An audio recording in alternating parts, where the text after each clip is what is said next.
How do individual stories link to Irish independence?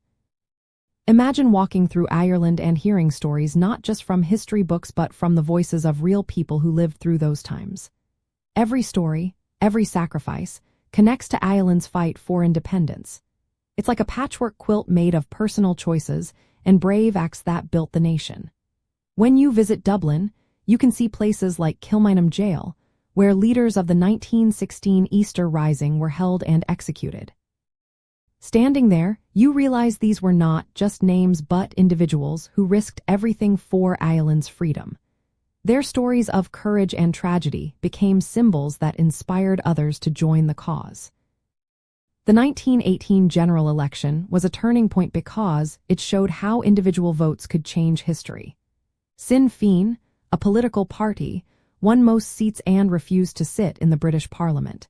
Instead, they set up their own government in Dublin called Dáil Éireann. This act of defiance was made possible by ordinary people choosing to support independence through their votes.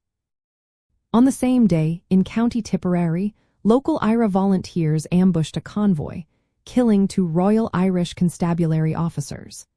This small act sparked the start of the War of Independence, showing how individual actions in rural areas could ignite a nationwide movement. Throughout the war, small groups of IRA fighters used guerrilla tactics like ambushes and raids. These fighters depended on local communities for shelter, supplies, and information.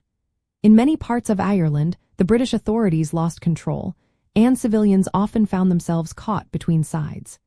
Stories of raids, personal loss, and community resilience are still shared in towns like Cork and Tipperary.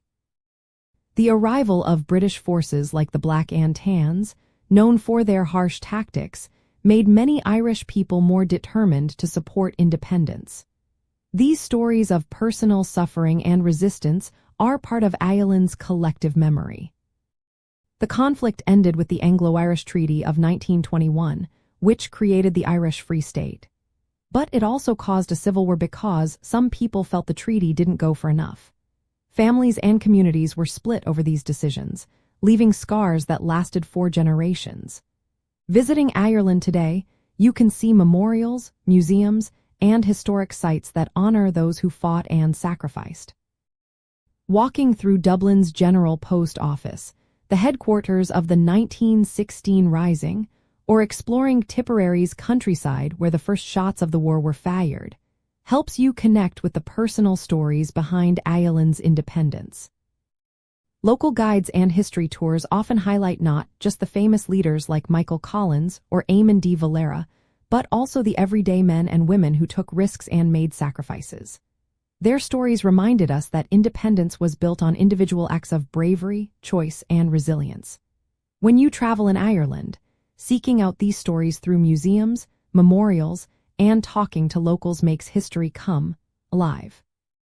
It shows that Ireland's journey to independence is not just about political change but about the human spirit and the people who shaped it.